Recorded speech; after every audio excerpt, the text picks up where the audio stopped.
Yo, what's up, guys? It's Other Jesus, and I am in Vallejo, California. About ready to hop on the Baylink ferry, head into San Francisco, and trek my way over to Broadway for the Xbox One Area 1 event. Ooh, should be freaky. Alright, so here I am on the ferry heading into San Francisco. There's the gorgeous San Francisco Bay Area there. Now, I love going to San Francisco on the ferry. There's Alcatraz because you don't have to drive. Driving is not a favorite thing of mine in the Bay Area, not at all. And here I am. I took a taxi from the ferry terminal over to Broadway. There's Cloud9 Smoke Shop. And if you look real quick here, there's the penthouse, fellas. All right. So we're pulling up. There's a giant Xbox One truck. There's my friendly cab driver who was a crazy son of a bitch dropping me off. And I'm heading up the stairs trying to sneak a little video because right when you walk in, they basically tell you no photos or video of any kind. So I did try to sneak a little bit of footage here. I probably could have been a little more aggressive with sneaking some video because other people were just blatantly just taking photos and videos, and the event staff would just come up to them and say, hey, please don't do that, and they go, oh, I didn't know that, even though there was signs everywhere. But I love events like this, just loud EDM music, and just Xboxes everywhere, just gaming everywhere. I love events like this. And this one was open to the public, so you could just basically just show up and come in and play for a while. But let's talk about the games that I played while I was there. Now, every launch title wasn't on display there, which I guess kind of surprised me. Like, for example, there wasn't Call of Duty Ghosts, which surprised me. But here's what was there. And this is just my opinion of the games. Of course, Battlefield was there, and I played a ton of Battlefield while I was there. I owned pretty damn well. It was just a blast. It looks amazing on the Xbox.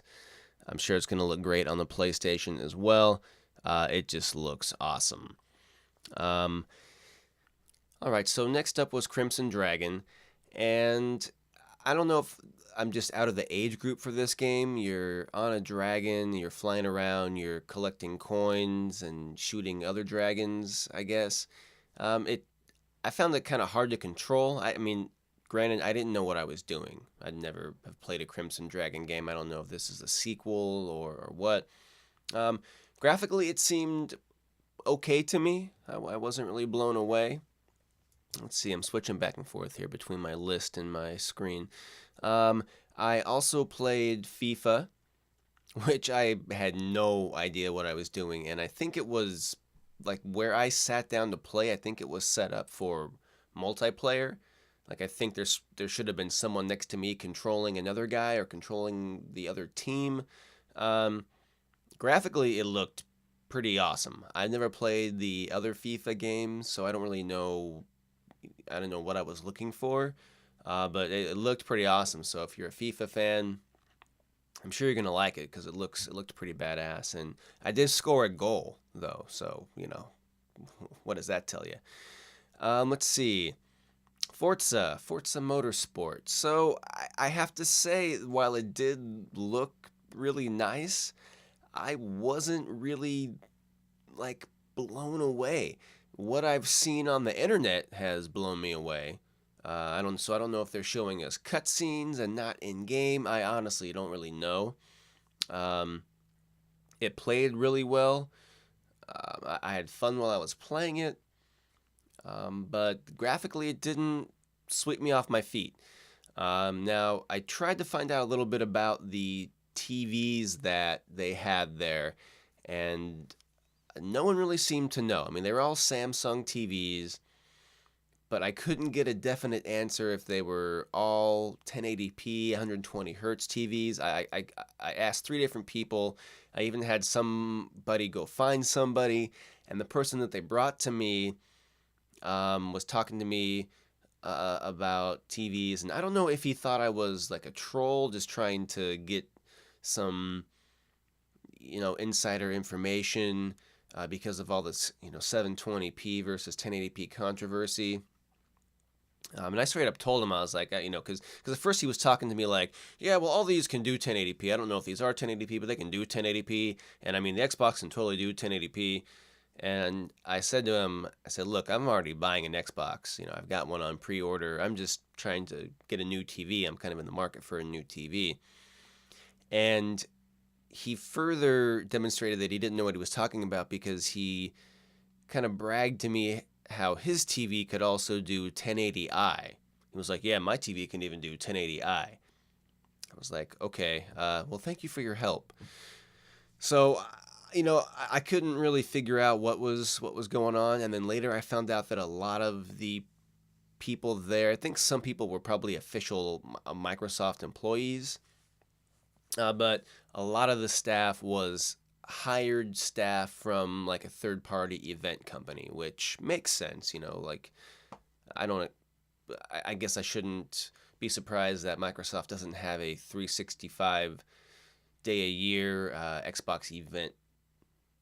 They don't have like a full roster of event employees on staff. That seems probably like a waste of payroll, I guess. Anyway, that's just a side note about the TVs. But Forza, it was fun, but I don't know, didn't blow me away, I gotta say. Just Dance wasn't there. I wish it was, because I'm a terrible dancer, but I love dancing, so I'm sad that wasn't there because I would have really embarrassed myself. Killer Instinct, I didn't play it because there was actually a long line to play it. This game, you had to wait to play it, and they were having a tournament, so it seemed pretty popular. It looked pretty good to me. I really, again, didn't know what I was looking for. It looked much better than the videos that I've seen online where I thought that it kind of just looked like bleh. So I don't know if you're a Killer Instinct fan or you like fighting games, probably going to want to pick it up. It looked pretty good. Loco Cycle, which I don't know what the deal is with this game, but I played it a lot and I kind of found that it was fun. I mean, I probably won't be buying it or picking it up or anything because I'll be playing a lot of Battlefield. But it was pretty fun. You're on a motorcycle. You go. The graphics looked really cool. You go into like this fast turbo boost mode, and you're shooting guys and hitting guys on your bike and doing jumps in the air and battling people in the air. I don't know. I didn't know what the hell was going on really, but I had a lot of fun playing it and. I played it for a little bit actually, which surprised me because when I first picked it up, I was like, "Oh gosh, I don't know about this game," but I liked it. Madden or NBA, none of those games were there. Need for Speed wasn't there, which disappointed me because I like the Need for Speed series. I would have liked to have played that. On my list here, I feel like I'm missing something. Rise. Son of Rome. Rise, Son of Rome. So, while I found personally the gameplay to just be pretty boring, just kind of like a button masher, and I mean, it's not for me, but graphically, I thought it looked very, very good. I thought it looked really, really good. So, I mean, if this is the kind of game that you like, kind of a button masher, a third person viewed, battling a bunch of guys, you're probably going to love this game because it looks really nice. I actually just stopped and looked around in the game and let the enemies attack me because I just thought it looked so good. Skylanders I also played, which definitely targeted towards a younger audience. But I thought it was pretty cool. I'm not gonna get it. It's not a game for me. But for a younger crowd, it looked really good. I actually kind of had a little bit of fun playing it. So, and there's like this stand that it comes with, and it hooks up to the Xbox, and you can swap your in-game character by setting this little statue on this like round circular stand, and you can also buy other little characters for it. And you can swap heads and stuff. I don't know. It was kind of cool. It was different. Really good for younger kids, I think. So that could be cool. Not on this list that I have in front of me here is Peggle. I don't know if you want Peggle for Xbox. If you're a big Peggle fan, there you go. I played it. I don't get the appeal, but it's out there if you want it. What else did I play? There's a game called Max. It's a side scroller. It's a side scroller platformer. Graphically, it looked really nice. I thought it had some cool concepts. You've got like you'll come in like you'll be running through the world and then you'll come up against a obstacle and you pull out this magic pen on screen and you like kind of change the world with this pen. Like for example, you can there, like there's I don't even know how to describe it, but like a little area will be flashing, and you would take your magic pen and you would draw up on the world, and this platform would lift up out of the ground, and then you could, progress through the game. Um, so that was cool. I mean, definitely again younger audience, but looked pretty cool. Um, what else was there? Zoo Tycoon I did not play, but it looked like crap to me. The frame rate looked like crap to me. The graphics just looked so to me. Like they looked. I don't know. I don't know what to expect with Zoo Tycoon, but I was not impressed. I didn't even want to play it. So I didn't play it. What else? What else was there? I feel like I'm forgetting something. Ah, there was a Kinect jet ski game there. And I actually thought it was pretty freaking awesome. And while I'm probably not going to get it, but if it ever goes on sale or something, because it just was a lot of fun. It was kind of like a I mean, it struck me as like a family fun game. And you just kind of like held your arms out in front of you and pretended like you were steering the jet ski. And if you wanted to slow down, like if you wanted to rev it up, you would do this. If you wanted to slow down, you would take your hand off the throttle, and you would go over jumps and you would pull up. But it was totally responsive. It was actually a lot of fun. So I'm very impressed with the Kinect. And while I was kind of like anti-Kinect shipping with the Xbox and paying that extra money for it because it's bundled in, I still honestly, I have mixed feelings about that because I don't know how much I'm going to use the Kinect, but it's definitely a badass piece of software. So if you ever think you might want to use the Kinect in the future for any reason, you're going to like it. It is really, really awesome.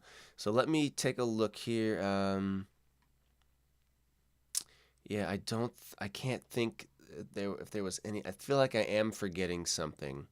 Feel like I'm forgetting something, but I don't want to just sit here on this vlog style here and just try to think of what I'm forgetting, but I think that might be it. Anyway, the controller, I actually liked it a lot. It's very, very lightweight. I can't stress that enough. I use a wired controller with my Xbox. Currently, I've been using a wired controller since about the Halo 3 days. And the wired controller, the USB plug-in wired controller, is very light because there's not that heavy battery pack weighing it down. And I even felt like this new Xbox One controller was even lighter than that. So I don't know. Take it for what it's worth. The thumbsticks felt really good. They definitely feel like the thumb grip is definitely smaller. I think I might have liked it just kind of the same size that it was before, personally. But the thumbsticks felt really responsive. They felt looser and more responsive than the 360 controller. Kind of felt a little bit like the original Duke controller, if you guys remember that. The triggers felt great. The D-pad felt great. The buttons felt great. The only thing that I was a little bit so on, and I think just because it was a little bit different, but the bumpers seem like like they're a little bit more in towards the center of the controller. I don't know if I'm describing that right, but I felt like I had to reach inwards a little bit more to click on the bumpers, which during my Battlefield gameplay didn't seem to mess me up that much, but I don't know. It felt a little weird to me. I so I like the old style bumpers better. So I don't know. It's kind of a toss up there. You'll just have to get it in your hands and see for yourself. Maybe maybe I'm just not used to the way the controller felt, but it still feels good. So whatever. But anyway, guys, I guess that is about it. That's my report from the Xbox One Area 1 event in San Francisco. It was a lot of fun.